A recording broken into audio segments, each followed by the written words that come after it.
Close your eyes and imagine. What if the things in life that cause us the greatest pain, the things that bring us grief, are challenges? Challenges designed to help us grow, to ultimately become what we were always meant to be. We feel like we've been buried, but what if, like a seed, we've been planted? And having been planted, we grow to become a mighty tree. Now, open your eyes. Open your eyes to this way of viewing life. Come with me as we explore your true, infinite, eternal nature. This is Grief to Growth, and I am your host, Brian Smith. Hi there, I'm Brian Smith, your host, and I want to welcome you to Grief to Growth. So whether this is your first time tuning in, you've been walking this journey here with me for a while, what I'd like to let you know is this show is all about helping you navigate life's toughest challenges, grief, trauma, transformation, and understand the deeper questions of who we are, why we're here, and where we're going. Today's guest is Kennerly Clay. Kennerly is an author, a thought leader, and a storytelling strategist who has turned personal pain into powerful purpose.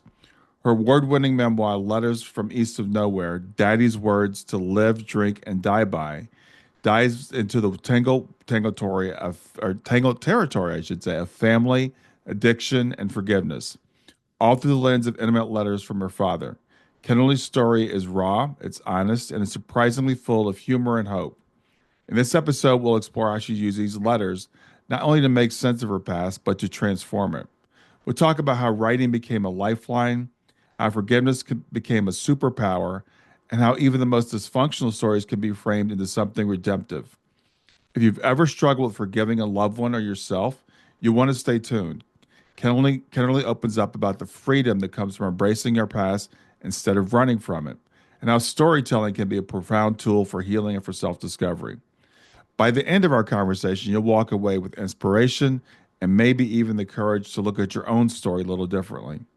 And don't forget, after the episode, continue the conversation with me and our other listeners in our community space at griefogrowth.com/community. It's where we dive deeper, we share our stories, and we support each other on this journey. So with that, I'd like to welcome Kennerly Clay.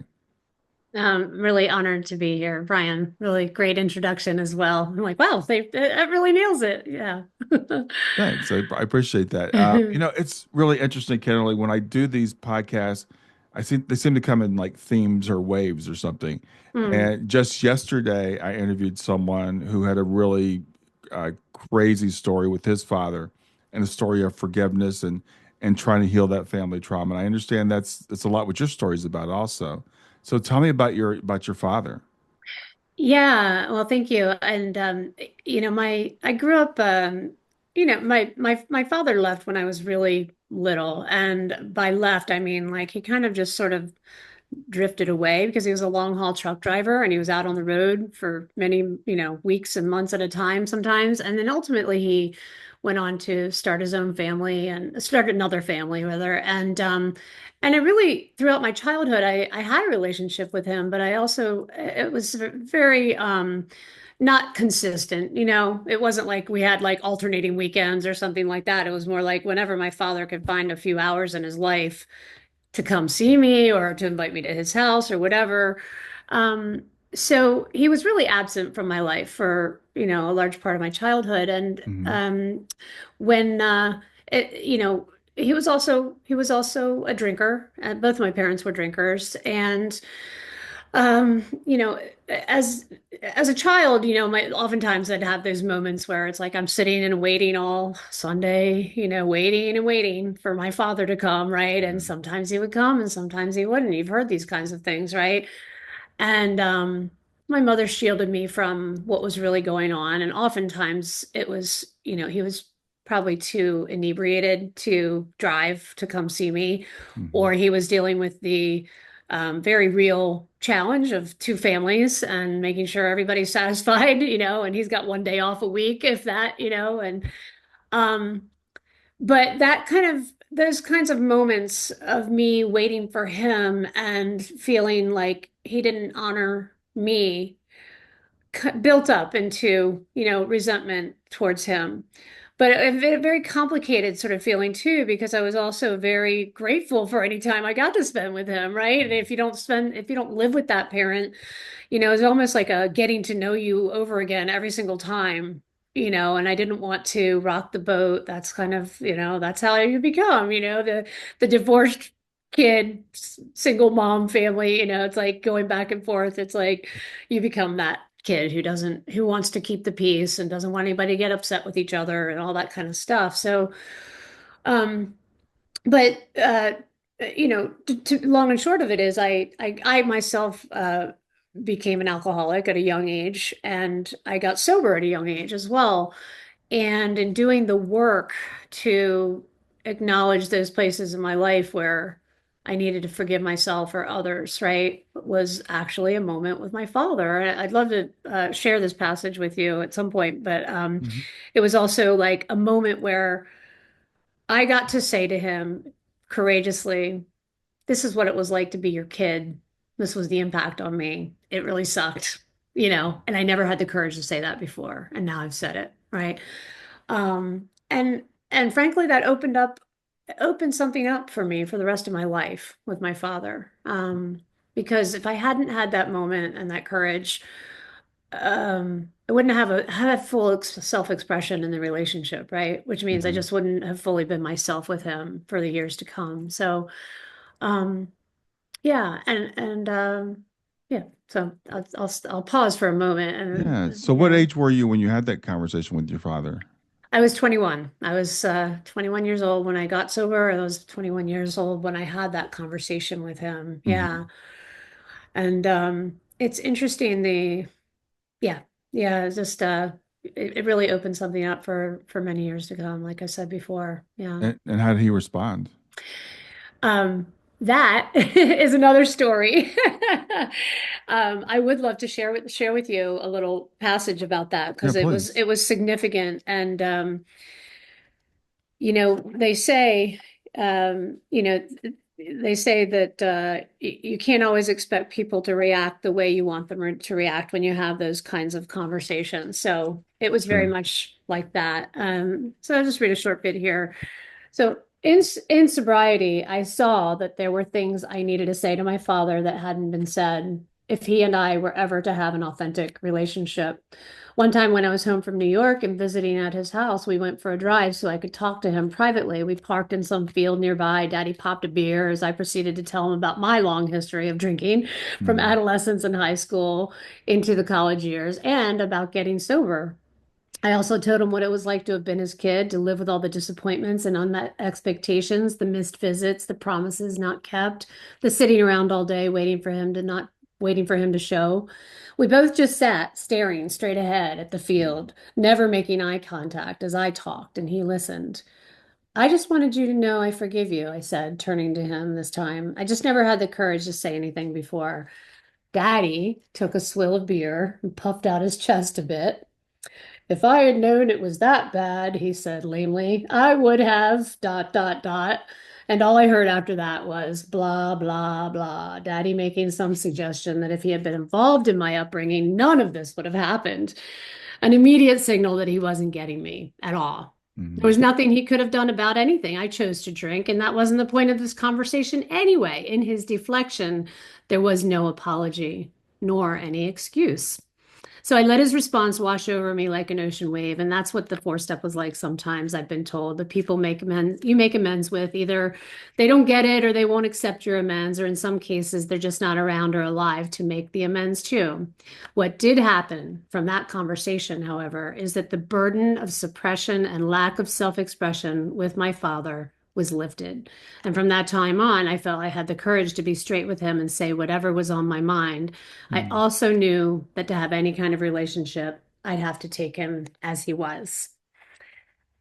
And that's kind of the segue into like how did he take it? It's like it was more like how did I take it that he Right. wasn't Right. going to respond the way I wanted him to respond. And so I think oftentimes so in my case I felt like I really had a choice with him, and it's that his drinking got worse. I mean, it devolved into, he lost everything. He lost, his license, he's lost his family, he lost his home, he lost it all.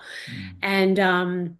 And over that time, even though it was difficult at times to embrace having a relationship with him, the drunk calls and this and that. And, I chose to have that with him. Like, I have to take him as he is, and as he is not, he's made it clear he's not interested in changing anything. Mhm. So it's really up to me to decide.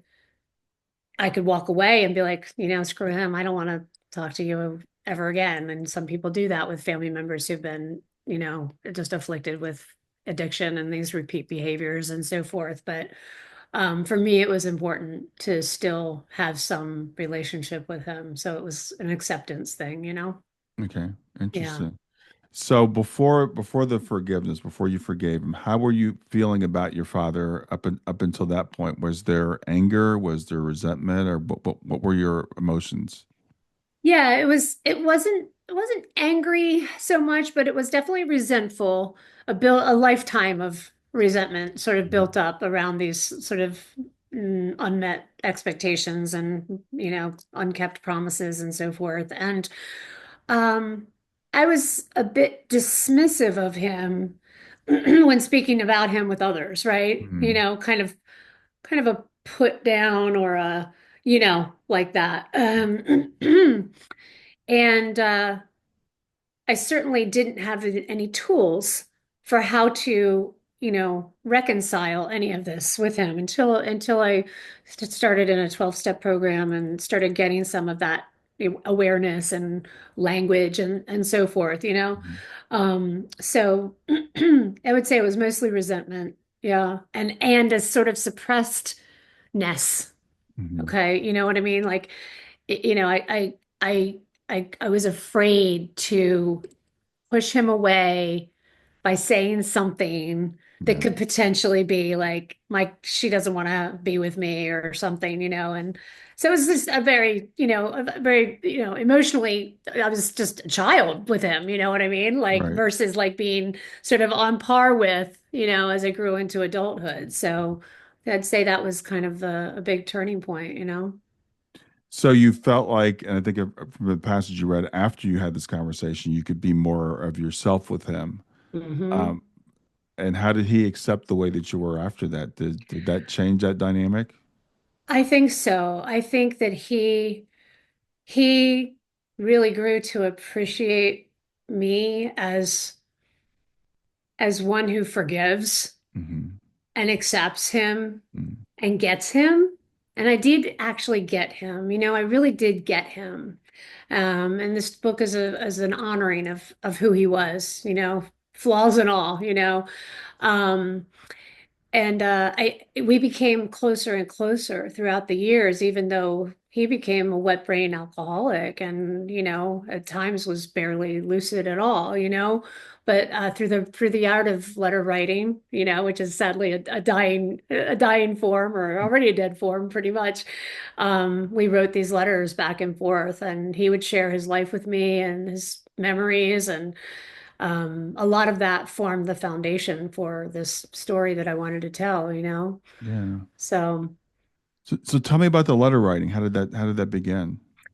yeah, it actually began when I was pretty little, and interestingly, when I came to put this book together, I had all these letters, from over the decades of adulthood. And my siblings also had their letters. And the reason that we saved the letters was because they were good letters. Like, he was a writer, so he Mm. wrote good letters, and he sort of, you know, he flexed that muscle in letters, Mm. even though he couldn't, pull off the great American novel, he could pull off a really good letter. Mm. And so we had all these letters, but interestingly, when I started the book, I said to my mother, and they've been, apart for many years. And I said, hey, by the way, would you happen to have any letters from like back in the day, when you guys met in college, and, maybe, a couple letters from many years ago. So would you believe my mother, she comes back with, she's an organizer, right? And so she comes back with a decade's worth of letters from like 1965 to like, 10 or 12 years in chronological order, right? Every Wow. single letter that he'd written to her and then to me as he was, leaving us sort of to get on the road and whatever. So then I had this treasure trove of letters Hmm. that reflected who he was as an 18-year-old man afraid of being drafted for Vietnam to, being in love with my mom and this kind of love that they had that I actually really never was present to because all I heard was the narrative of the single mom and the struggle and the deadbeat dad sort of thing. Right. And then letters that actually were coming to me as a young child and reading these letters started to, kind of poked my memory and opened up some very old wounds. And I would love to share another passage about that, but it was like I started to remember having read the letters as a child. Like I could remember Hmm. those letters and I didn't even remember that they existed, nor did my mother, mind you. So it's like it was remembering what it was like to receive that letter from my father who was always gone and to wish and hope that there's going to be time with him and there never was, you Yeah. know. So it was really powerful. And I'd like to share a little bit about that because um it points to something else. And when you start to, I'm sure yeah, you've probably done tons of work on yourself. You've had like, spiritual reflection and, you know, self-development and professional development and all that kind of thing. And you do all this work over the years, and then a memory of something, kind of gets right in there and reopens a wound that you didn't even know you had. In my case, it was very much like that. It was like 2-year-old pain that I didn't have any idea even existed. Sure. Yeah. So it was really, really raw. And so here's a letter from 1973. So I would have been about, not even 5 years old. So, dear Kennerly, I'm visiting grandmother and grandfather Clay in Florida. It was nice to visit with you. I wish we could be together all the time. I might be coming through Salisbury sometime in Hmm. April. If so, maybe we can get together. Take good care of yourself and your mama. I love you, Pumpkin. And then Daddy, love Daddy. P.S. I'm starting work tomorrow. I will send a hunk of green within 2 weeks. So at this time, he lived in Florida and we lived in Maryland. I scanned the letter again, a vague memory making its way back from the recesses of my 5-year-old mind, remembering what it was like trying to comprehend what he meant by hunk of green. Yeah. And I wish we could be together all the time. His words are now hanging around my heart, weighing it down with such heaviness. I struggle to make sense of where this hurt is coming from. I have expletives in my book. Do you want me to, yeah, you want me to That's bleep fine. those Yeah. Go out? ahead. Yeah. Okay. I've already had to forgive myself for being born, for fucking up the trajectory of my father's young life. I've had to forgive my mother for going off birth control. I'll forgive her for entrapping him, even though that wasn't her intention, and forgive her for not forgiving him for his abandoning her during the pregnancy that he didn't sign up for. Hmm. From the very first letter in December 65, a new story has unfolded for me, one that has never been told before because I never even knew it was there to tell. My father wanted to be with his wife and little girl and, quote, loved us more than anything else on earth. Letters like this continued right into 1975, in which he alluded to a big decision he would have to make once and for all. Within a year, he would be remarried, and my baby brother would be on the way. This leaves me a crying mess, completely, utterly without reason, without rationality. I am suddenly a 52-year-old child who wants her daddy, armored up my whole life to be just fine without him, to be stellar, in fact, to be exceptional, extraordinary, high achieving, successful, in pure defiance of my father having walked out on us. And my mother had a strong hand in this, of course, screaming me to be independent, to learn how to play by myself, to travel by plane at 3 years old, chaperoned by the pretty Delta stewardess places all the way to Fort Lauderdale and later to see New York City and Europe and reach for a world much bigger than my small hometown. While I never once allowed myself to even wish for my parents to be together again, I find myself in awe of the bond that was formed when they were young and why it continued throughout the years, in spite of the contentiousness of the child support era that was to come. Um, I'll fast forward just a little bit, but one of the things that it occurred for me in the reading of these letters is Hmm. it now occurred to me there's something else to forgive everyone for that I never knew I missed out on. The love and devotion I would have gotten from my father had he been around. And that was something that was completely invisible to me in the past, right? It was like you can't it's in your blind spot, right? You can't see Hmm. it. You don't even know it's there. But the loss of his love in a close, potentially close childhood relationship became so clear to me, and I know he was present to this too. I mean, we did talk about it through the years, there was a lot lost between us, and it was heavy, but it became even heavier when I started to read these letters that he had written. And some of them were really heartfelt to my mother, and she had already moved on. She knew that frankly, it was going to be a train wreck, if Yeah. she stuck around with him and Right. so forth. But as an adult, I was seeing and hearing something that had never been part of the narrative of my upbringing. I never heard my parents, either one of them, talk about, he had this deep love for her and really wanted to get back with us. None of that was communicated to me as a child, Right. and as a your logical rational brain goes, okay, well, whatever, your mother did everybody a favor, you know Right. but the child, that little kid in me is still going, oh my God, he was so in love with you and he wanted to make a go of it, and why didn't you hear what he was saying? And Yeah. like, she was oblivious, and thankfully I had my mother to talk to a lot through the processes of writing this book. But I think it's really a powerful thing, to realize that you really do. You as a child, you're in survival mode, right? You armor up against the hurts or the Hmm. perceived slights or whatever they are, right?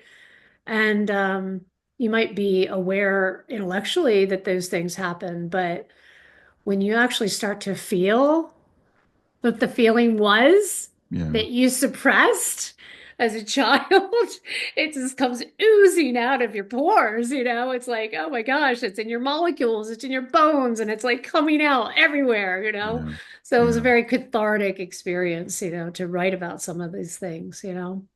Yeah. I think that child in us never really goes away. I mean, Yeah, yeah, even as we grow up, and a lot of times, as you said, we kind of put it aside and we bury it until something kind of brings us right back there. And there's something about children, you mentioned your mother moving on. As adults, we get divorced, we realize, okay, I have to move on. But as a child, you can't. There's that bond between a child and a parent, no matter how yes, absent the parent was, no matter what the right. parent does. There's still that desire to be, daddy's little girl, to see your parents together. I think all children have that desire, Yes, so yes. I can imagine, as you open these letters, because we know they can take you right back to that moment. Exactly. Oh my gosh, you hit the nail on the head. I've said that a number of times myself in this journey. It's like I think every child, regardless of what you know about your parents, the dynamic, it's like there's that deep yearning to know that, that to have them be together in some way, even though, it's logically it just wouldn't work at all. Right, right. Yeah, yeah, yeah.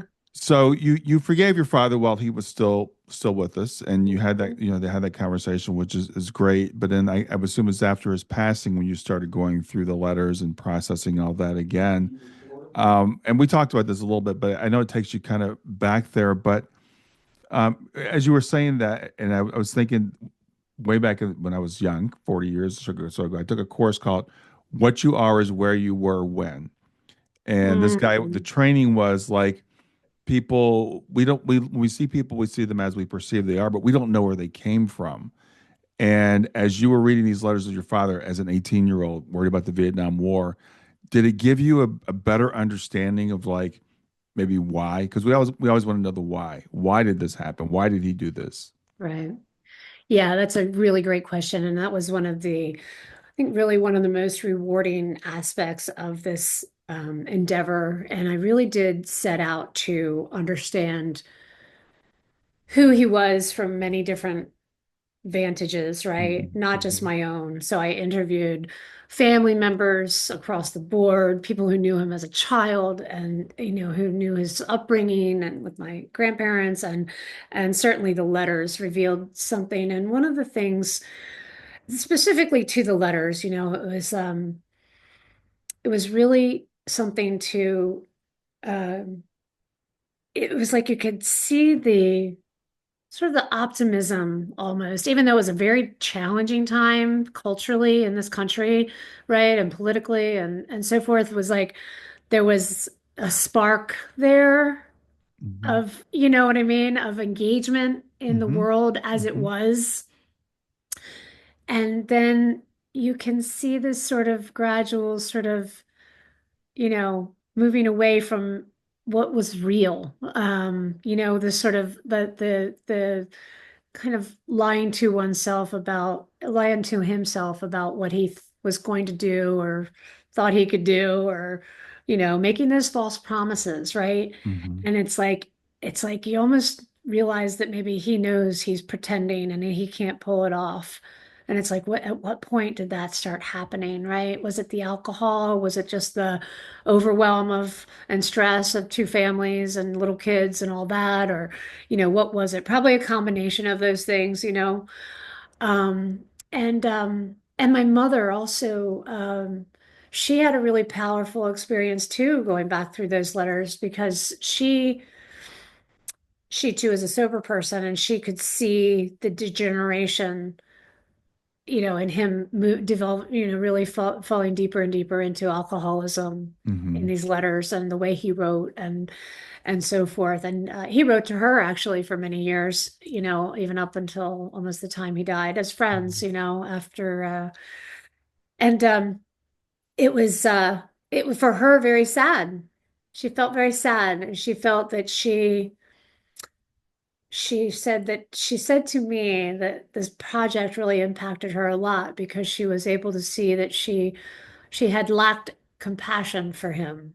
mhm, And then through these letters and the hindsight of history, she she really became compassionate for what he put himself through in many cases, but just who he was and as a human, and that was really something for me to hear that the book affected her like that.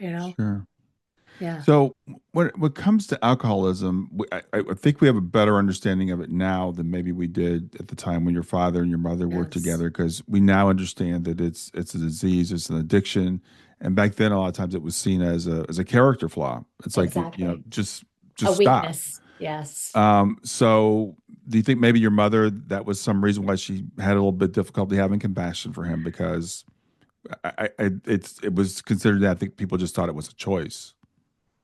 Yeah, that's a really great point. We know so much more now, and of course, if you get sober, you're actually in that process. You're really get an understanding of it. Hmm. So yeah, it was a completely different time that they were sprung from too, right? It was hard, drugs, sex, drugs, and rock and roll, and Right. it was just kind of like a cult part of that subculture anyway. And my mom also partied for many, many years, so it took her a long time to even, to get sober as well. And Hmm. uh, so it certainly could have been a bit of what you're pointing to, that lack of insight into the disease of alcoholism, probably paired with simply her own survival mechanism as a Sure. mom, trying to Right. raise a kid on her own, dealing with, very small, contribution from him financially, emotionally, otherwise, right?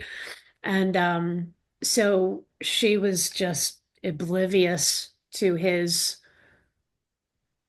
maybe inner world, I guess it maybe is Yeah. the best way to put it. And Uh, it's I find it, you talk about what a great letter writer he is, and I wonder, did he use his words like that when he was with people in person, like with other people, or the because sometimes we can kind of take our mask off a little bit when we're writing something and we're putting it on paper as opposed when we're saying it, face to face.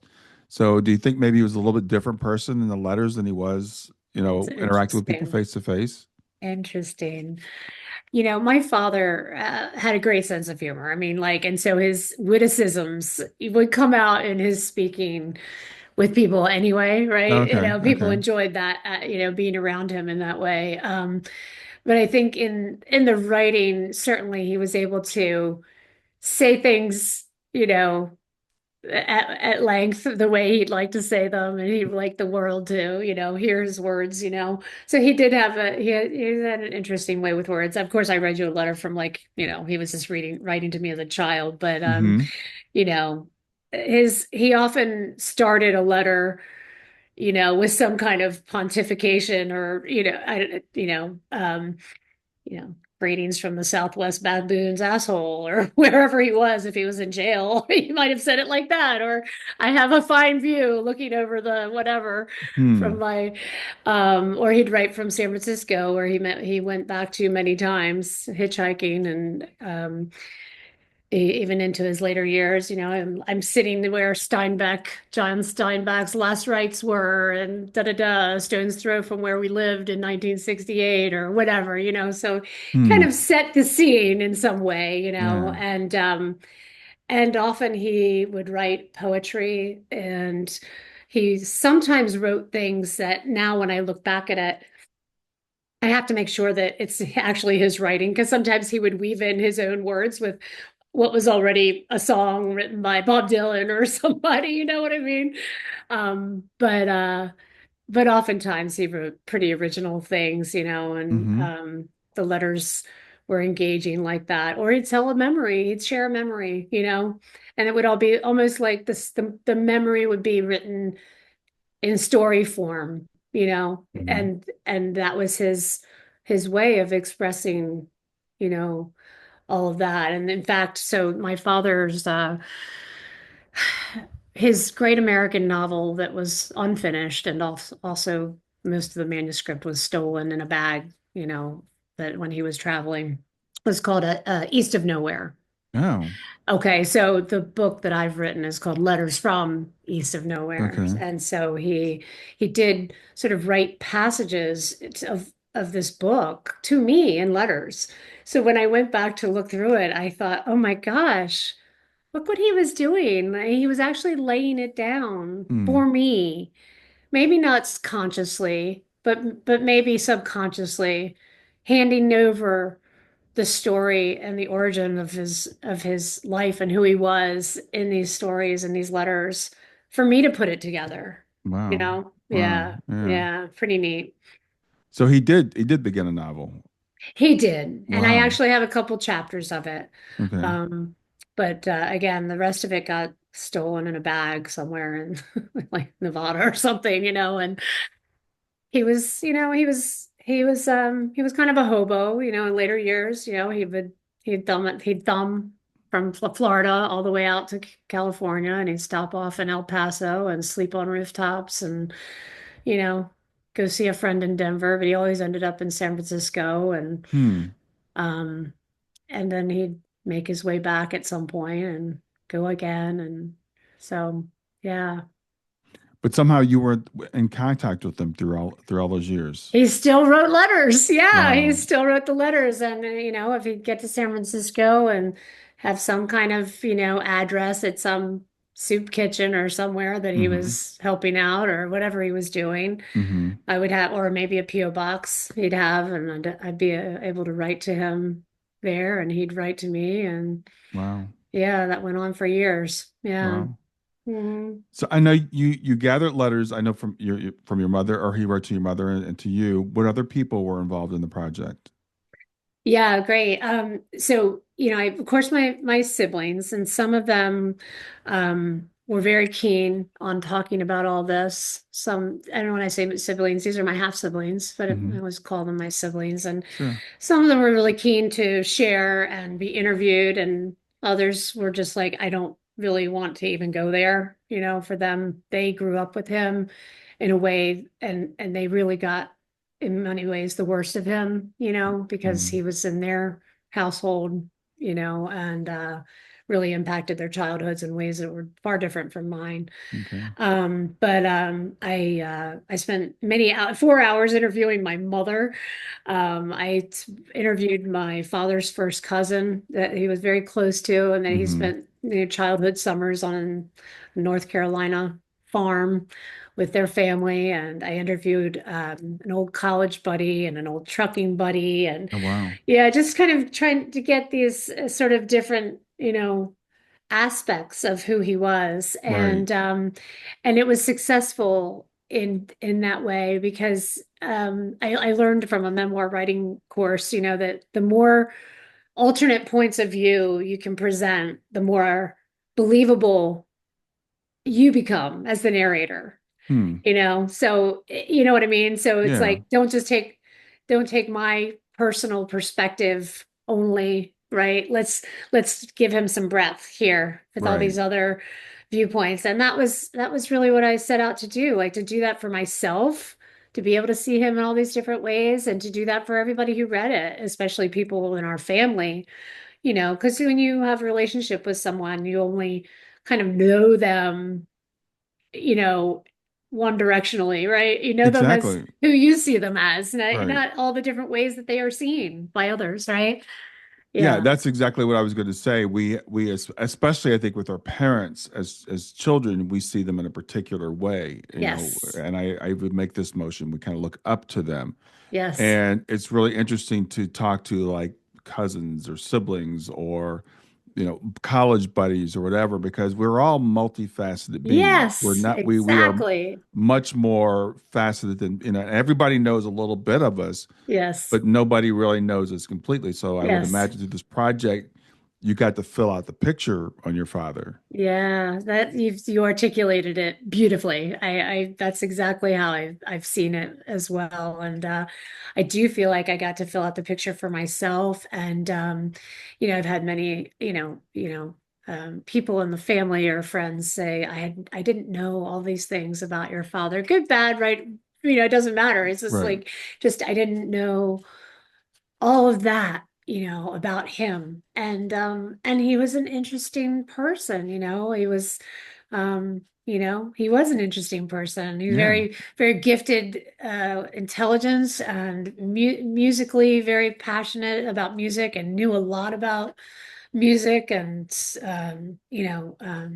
socially relevant things and historical things. He was just had a brilliant mind in terms of what he was able to remember and what he knew. And then sadly that was dampened a lot by the alcohol. Yeah.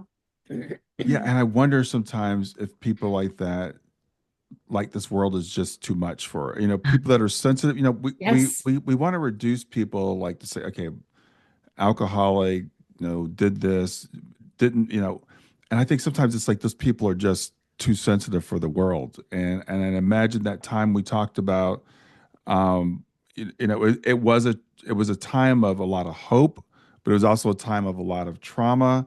And I Mhm. think a lot of people were bitterly disappointed with the way things turned Oh out. yeah. Oh yeah, totally. Wow. I just got chills when you said that. Because number one, you're absolutely right. It's like I write about that for myself in this book as well, and in my coming to know him. I do believe that I mean, I feel things very deeply, and Hmm. I understand. He used to say he used to say, they asked me why I drink, right? And we're like, I roll, come Yeah. on, but now I look at it and I go, I see why you drank. I know why you drank. I'm Hmm. sad that you couldn't stop drinking, but I do know why you drank. And Hmm. that sensitivity to the world and being that creative, sensitive soul that he was.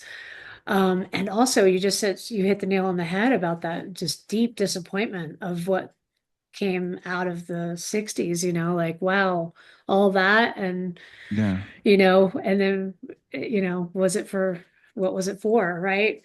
Um, Well, yeah. I look at so many of our artists, that we lose early to alcohol and to Hmm. drugs, and Hmm.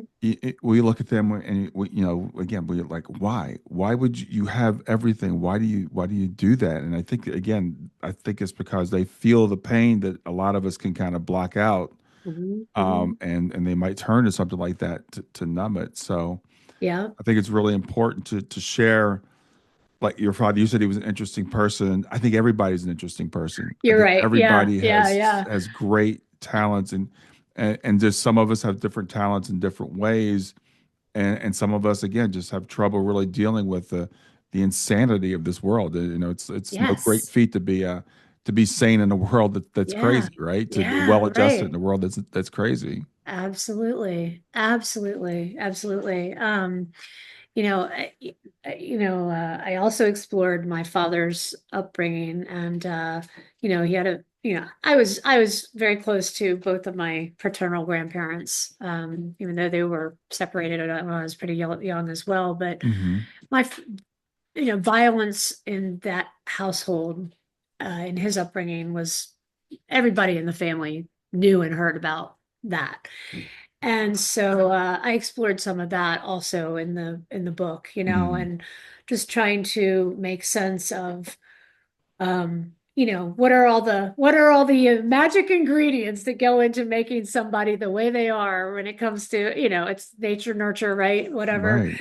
And so there was a lot of that, but I heard something from one of the interviews, and it was from the cousin of his who, knew him as a child, and she saw that family, my grandparents and my aunts and uncles, aunt, uncle, and my father around the dinner table dynamic back in the 50s. Hmm. And she said something to the effect of like, it was not a happy home, even though they had everything. They had everything. They were the picture of perfection, beautiful, good-looking people, and and yet the family life was just bad. And then she also said that my father was put down and humiliated by my grandfather, and I felt so sad, and I had never heard that before, Mm. because I could never imagine my father, who is sort of a little bit cocksure, if you will, to take any kind of, allow Yeah. putting down to get Right. into him. But surely it really must have gotten into him to the point where, you know, well, what I perceive is, well, it doesn't matter how much I try for anybody. Nobody, it's never going to be good enough for anyone. Mm. And I knew exactly where that came from. Mm. Exactly where that came from. Yeah. And I was really sad for the child, for him as a child to um he was a great kid. I could see this, like he was a great kid, could Yeah. hear from what she was sharing. He was an awesome kid, bright, funny, sweet, well-mannered, and yet he was told that he was nothing, and it's like, okay, I really get that aspect of you now, Yeah. yeah. So I know you said you were 21, you had this conversation with your father and you forgave him. I wonder what it was like when you start taking this journey, you really got to know him through the letters and the interviews and all that stuff. Did it reach a different level of forgiveness or understanding or something like that? Yeah, interesting. Well, I think that more than anything, it's like uh, because I got to tell his story in this book, Hmm. I Hmm. felt like I really did right by him. I don't know if Mm. that makes sense, but like Hmm. I feel like I really not only did I pull together the fragments of the story that he had set out to tell in East of Nowhere, Yeah. but that I honored him in all these different tellings of him, Hmm.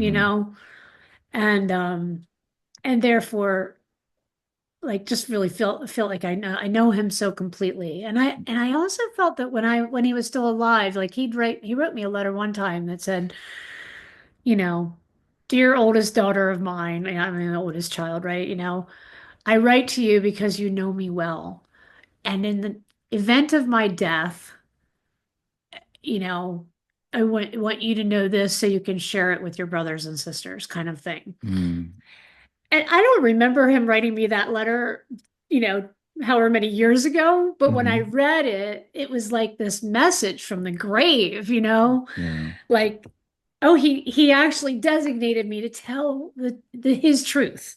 Yeah. You know what I mean? Yeah. And it was just really because when I, went through the letters in this process, it was like reading them all for the first time. You read a letter and you set it aside, you go on Yeah. your life, Sure. but Sure. if this time I was listening for something, much more deeply. And yeah, so I just feel like I really honored him and did get to know him in ways that I didn't never knew before, and heard stories of his life that I never knew before. And of course I had many questions.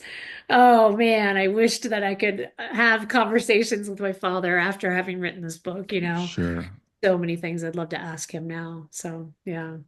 Well, when it comes to forgiveness, and it's, like I said, it's really interesting because literally yesterday I was interviewing a person whose father actually ended up murdering his mother, and he Oh. lived with that, of course, and his father was a very angry person. And we talked about the different levels of forgiveness and how it's a process and everything. And so one of the things about forgiveness is people need to understand is it's for you. It's not necessarily for the other person. You're letting that burden that you Hmm. have go. So there is the level of acceptance. Okay, I'm going to accept that this is who you are, and then I'm not going to change you. And it's not Hmm. my responsibility how you respond to this. I'm just going to lay this out here, and then I'm going to walk away. And that's one level. But I think there's another level that if we can understand, and I've heard it said if we could understand perfectly, there would never be a need to forgive. Because if we could Wow. really put ourselves in that other Yeah. person's position, and as I'm Right. talking to you and I see your emotion and your love for your father, I just imagine that the more you understand him, the Mhm. stronger that bond becomes. Oh, I love the way you put that. It's really true, isn't it? Like if it's I mean, it's cliche to put yourself in another's shoes, but it's like if you really put yourself in that person's world and all of the influences and all of the life experiences and everything,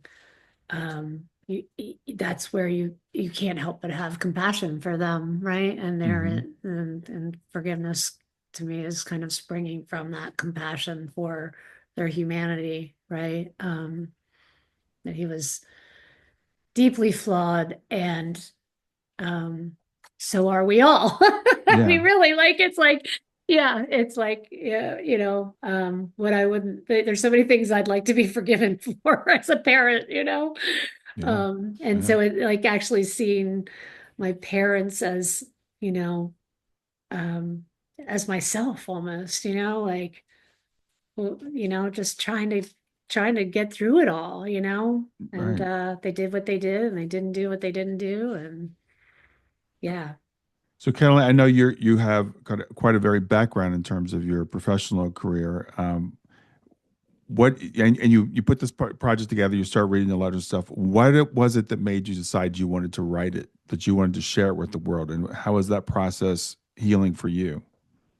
Yeah, I think that I'd heard myself say over and over again with my siblings, "Oh, we have to put the book together. We have to put a book together with all these letters," right? And it was kind of like hearing myself saying it yet again in January 2019. It was like, all right, I got to do something with this. I have to Hmm. put this together. But interestingly, at the time, it was kind of like we thought, oh, we'll just put together some sort of you know, collection of letters from my father, but Right. it Right. was it became clear to me as I started reading through the letters that it was like, oh, this is much more than a collection of letters. This is a story that's never been told. That's my truth as it pertains to my father. Hmm.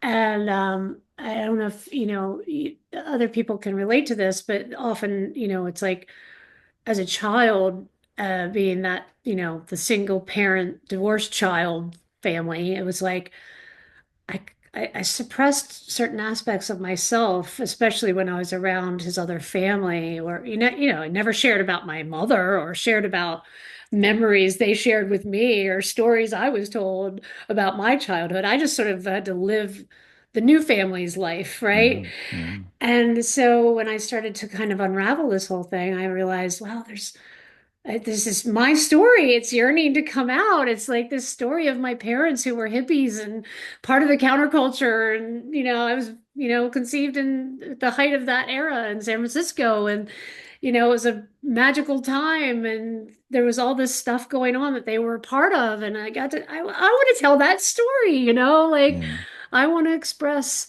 who I was in relation to them and what I knew of them into relation to one another. And it became very interesting to me to even know about their relationship prior to my coming along, which I don't think I really even was present to it. So I just got really interested in telling that angle, which I knew that my siblings had little understanding of, and I too had never gotten to tell it. It was deeply suppressed, really suppressed. Even though I knew pieces of it, he would share something, or my mother would share something, and I had these kind of grandiose, oh, there was the time you were almost kidnapped at Altamont, at the the festival, and like just these big stories, or we took you to see go Quicksilver Messenger service in Golden Gate Park, and all these kind of wild stories, but they were also a unit. They were a couple. Like they met at college and on the East Coast, and then he went out on the motorcycle, and she followed him, and what was that all about? And just I wanted to tell that story, yeah. and then also the story of um, him and me as it evolved over the years. So, and the letters are like the thread that keeps it all together, kind of Hmm. takes place over the course of many, many decades, but the letters are sort of that, you know, hold the book together. Yeah, Yeah. absolutely.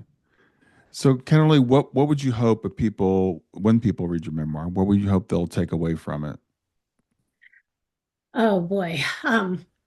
Well, and two things. I just wanted to share something else that that's really, really cool that I'm working on and that people might be also interested in is that Hmm. we are creating an audio series of this book whereby we've brought to life my father's voice through the power of modern technology. And he is reading the poems and letters Oh, in this wow. audio production. And then I am the narrator, and we've brought to life my mother's voice and my grandmother's. And it's a pretty unique thing where it's like you're hearing preserved voices from the past, Wow. you know. That sounds cool. Yeah, and so to answer your question, what I would hope people take away from this book is uh I I firmly believe like that well, to get a little woo-woo on you, right? I think we pick our parents. I think we choose them before we Hmm. get here. And then, maybe there's some aspect of them choosing us too. But, like I believe that my parents were exactly the parents I was supposed to have to make me who I am, right? Mm. And warts and all, whatever. It's like the the struggles that I was dealt are the ones that I was supposed to be given so that I could become who I am. And so, or if you don't like the woo-woo stuff, it's simply like I really feel like embracing every aspect of our existence, including whatever trauma, pain, you know, challenges, whatever we had to go through, is really foundational to who we become, and that who we become is a choice. Right. I could choose to be some kind of victim.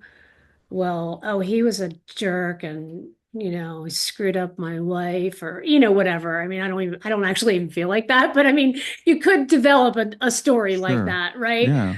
Versus like, you know, this is who he was and this is how he contributed to my life in ways that made me the way I am. And it's my responsibility to continue making me the way I am. Yeah. So that's what I love to leave people with. I think that's excellent. And by the way, I like the woo woo. I'm very, very much into that. But I tell my all my clients the same thing. You can look at it from the woo woo perspective that these are the parents you chose. And when I first heard this concept, I was like, why would I have chosen to been born in Columbus, Ohio, if I could have been born anywhere in the world? That doesn't make any sense. But I do believe that we chose our parents for the things we're gonna have. But if you don't believe that, fine. The thing is, it is your choice what you choose to do with it. And Hmm. speaking with you today, and speak with the guy yesterday whose father literally murdered his mother, and it was Hmm. angry and all this stuff. This guy turned out to be a beautiful human being. Ah, And he yeah, made that yeah, choice. He made the choice to forgive his father. He's learned yes, so much talking to you. You've turned out to be an amazing human being. The love that you have for your father comes through, and I think it's really important for us who have trouble forgiving little things. We have hmm, trouble forgiving our parents because they made us eat our vegetables or whatever it was. We all have criticisms of our parents. It's really great to see someone who says, "Okay, I'm going to choose to forgive even this." And yes, what I would hope people would take from your memoir is that it's really important to try to understand where people are coming from, before we judge them. yeah, It's really important that we forgive them for our benefit as well as for their benefit. And you can choose to take whatever your life gave you and turn it into whatever you want to make out of it. yeah, exactly. That's perfect. You nailed it. Yeah. So we're coming to the end of our time. I thank you for being here today. Remind people of the name of your book and where people can Sure. find out more about you. Yeah, sure. So it's called Letters from East of Nowhere, and the subtitle is Daddy's Words to Live, Drink, and Die By. I recommend you go to lettersfromeastofnowhere.com. You can get it through your favorite bookseller, indie bookstores, or the major booksellers. And also sign up for my updates so that you can hear about the audio series. It's pretty Yeah. exciting. Yeah. That sounds great. Kennerly, again, thanks for being here today and enjoy the rest of your day. Yeah, you too. Thanks.